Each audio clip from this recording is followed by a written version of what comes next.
Hello friends, welcome to channel our food our health. మన ఛానల్లో మనం 3 రకాల బజ్జీలు ప్రిపేర్ చేసుకుంటున్నాం. వర్షాకాలం స్టార్ట్ అయిపోయింది. ఇలా వర్షం వచ్చినప్పుడు సాయంత్రం పూట అందరికీ వేడివేడి బజ్జీలు తినాలనిపిస్తుంది కదా. ఇంట్లోనే మనం చాలామంది ఉంటాం. ఒక్కొక్కరిది ఒక్కొక్క టేస్ట్ ఉంటుంది, ఒక్కొక్కరిది ఒక్కొక్క ఫేవరెట్ బజ్జీ ఉంటుంది. మరి అందరికీ వాళ్ళకి రుచికి సరిపోయినట్టు టేస్ట్లు బజ్జీలు మనం క్షణాల్లోనే ఎలా ప్రిపేర్ చేసుకోవాలి అన్నదే మన వీడియో అండి. ఈరోజు మన వీడియోలో మనం ఆలూ బజ్జీ, మిరపకాయ బజ్జీ, ఉల్లి పకోడా, దానికి స్టఫింగ్ ఆనియన్స్ కూడా ప్రిపేర్ చేసుకుంటున్నాం. మరి వీడియోలోకి వెళ్ళిపోదామా. ఇక్కడ నేను 2 కప్పుల వరకు శనగపిండి తీసుకున్నాను. 2 కప్పులు అంటే దగ్గరగా 350 గ్రామ్ శనగపిండి అండి. ఇందులోకి రుచికి సరిపోయినట్టు సాల్ట్, 1/2 స్పూన్ సోడా వేసుకుని ఫస్ట్ ఇలాగా డ్రైగానే కలిపేసుకోవాలి, వాటర్ వేయకుండా. ఇలా కలుపుకుంటే సోడాను సాల్ట్ వేసాం కదా, అది ఈవెన్గా పిండిలోకి కలుస్తుంది అన్నమాట. ఇప్పుడు ఇందులోకి కొంచెంగా వాటర్ వేసుకుని ఈ పిండిని పకోడీ పిండిలాగా కలుపుకోవాలి. మన పిండి కన్సిస్టెన్సీ ఇలా రావాలన్నమాట. ఇలాగ వస్తేనే మన బజ్జీలు పకోడీ క్రిస్పీగా వస్తాయి. ఫస్ట్ మనం ఆలు బజ్జీ చేసుకుందాం. దాని గురించి ఒక ఆలూని పీల్ చేసుకుని ఇలా సన్నగా స్లైడ్స్లా చేసుకుని నూనె వేడెక్కాక అందులోకి పిండిలోని ఈ స్లైడ్స్ ఒక్కొక్కటి డిప్ చేసుకుని ఆయిల్లోకి వదులుకోవాలి. ఇలా 1 బై 1 ఒక్కొక్క ఆలు ఆయిల్లోకి వదులుకోవాలి.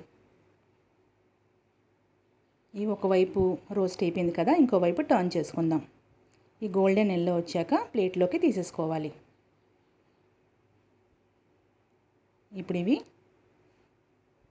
కలర్ చేంజ్ అయింది కదా, అంటే మన బజ్జీలు ప్రిపేర్ అయిపోయింది.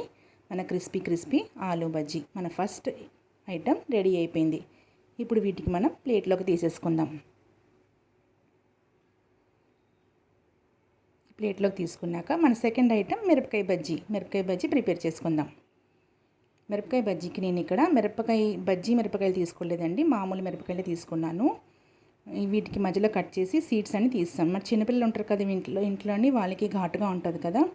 సో లోపల ఉన్న గింజలన్నీ తీసేసి ఒక్కొక్క మిరపకాయని ఇలాగా పిండిలోని ముంచుకొని ఆయిల్లోకి వదిలేసుకోవడమే. అదే ఆయిల్లోని ఈ బజ్జీలు కూడా వేసేసుకుందాం.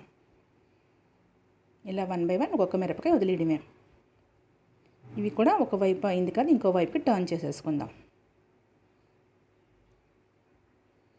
ఇవి మనకి ఇంకా లావుగా కావాలంటే ఇంకొకసారి పిండిలో డిప్ చేసుకుని కూడా వేసుకోవచ్చు. నేనైతే ఇలాగా ఒక్కసారి పెట్టి తీసేస్తున్నాను. మన మిరపకాయ బజ్జీలు కూడా రెడీ అయిపోయింది. ఇవి కూడా ప్లేట్లోకి తీసేసుకుందాం. వేడి మిరపకాయ బజ్జీ. ఇప్పుడు మన థర్డ్ ఐటెం ప్రిపేర్ చేసుకుందాం. మన థర్డ్ ఐటెం ఉల్లి పకోడా గురించి మనకి ఇందాక అన్ని పిండి చేసి కాస్త పిండి మిగిలిపోయింది కదా, ఈ పిండిలోకి దీనికి సరిపోయినట్టు ఉల్లిపాయ ముక్కలు, సన్నగా తరిగిన ఉల్లిపాయ ముక్కలు, సన్నగా తరిగిన పచ్చిమిరపకాయలు వేసుకుందాం. అలాగే 1/2 స్పూన్ జీలకర్ర, దాంట్లో సగం వాము. జీలకర్ర ఎంత వేసామో అందులో సగం వాము. అల్లం వెల్లుల్లి పేస్ట్ ఒక 1/2 స్పూన్ వేసుకుని ఈ ఉల్లిపాయ పచ్చిమిర్చి వేసాం కదా, ఇవి ఇలా గట్టిగా నలుపుకోవాలన్నమాట. అప్పుడు పకోడీ చాలా టేస్టీగా వస్తుంది. అందులో జీలకర్ర వాము కూడా వేసాం కదా, అవన్నీ చేత్తో నలుపుకోవాలి. ఇప్పుడు ఈ పిండిని ఆయిల్ వేడెక్కింది కదా, అందులోకి కొంచెంగా ఇలా పకోడీలాగా వేసేసుకుందాం. ఇలా వేసుకున్నాక ఒకసారి గరిటె పెట్టి కలపాలి, కాకపోతే ఇవి ఒక దగ్గరికి అంటుకుపోతాయి అన్నమాట, విడవు. ఇలా వేడిగా ఉన్నప్పుడే ఇలా గరిటె పెట్టేసుకుంటే విడిపోతాయి.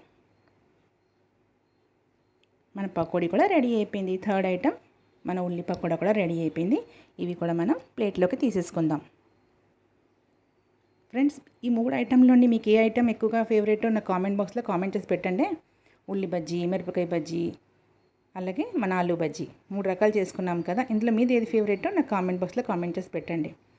ఇప్పుడు వీటికి మనం ఇందాక కాస్త ఉల్లిపాయలు పక్కన పెట్టుకున్నాం కదా, ఆ ఉల్లిపాయ ముక్కల్లోని 1/2 లెమన్ పిండుకుని కాస్త సాల్ట్ కూడా వేసుకుని మనం స్టఫింగ్గా ప్రిపేర్ చేసుకున్నాం. బండి మీద కొనుక్కున్నప్పుడు బజ్జీలు మనకి బజ్జీల్లోని స్టఫ్ చేసి ఇస్తారు కదా ఆనియన్స్, అలాగా ఈ ఆనియన్స్ ప్రిపేర్ చేసుకుందాం అన్నమాట. ఇలాగ బజ్జీని తీసుకుని మధ్యలో కట్ చేసి చేసుకోవచ్చు, కాకపోతే పక్కన పెట్టి అలా తీసుకోవచ్చు. వీటితో పాటు టమాటో సాస్ కూడా తీసుకుంటే చాలా బాగుంటాయి. ఈ చిన్న మొక్కలు ఏంటంటే మనం స్లైడ్స్లా కట్ చేసినప్పుడు పక్కన మిగిలిపోతాయి కదా, వాటికి కూడా ఆలూ బజ్జీ వేసేసుకున్నాం. ఇంకా మిరపకాయ బజ్జీలు, ఇంకా ఉల్లి పకోడా అన్నీ రెడీ చేసేసుకున్నాం. 3 ఐటమ్స్ ఇంట్లో అందరికీ నచ్చినట్టు, అందరి టేస్ట్ నచ్చినట్టు బజ్జీలన్నీ ప్రిపేర్ చేసేసుకున్నాం వితిన్ మినిట్స్. ఓకేనా ఫ్రెండ్స్, చాలా తొందరగా చాలా ఫాస్ట్గా. మరి మీరు కూడా యాజ్ ఇట్ ఈస్గా ఫాలో అయిపోయి మీ ఇంట్లో కూడా ప్రిపేర్ చేసుకోండి. Thanks for watching my video. Don't forget to subscribe my channel.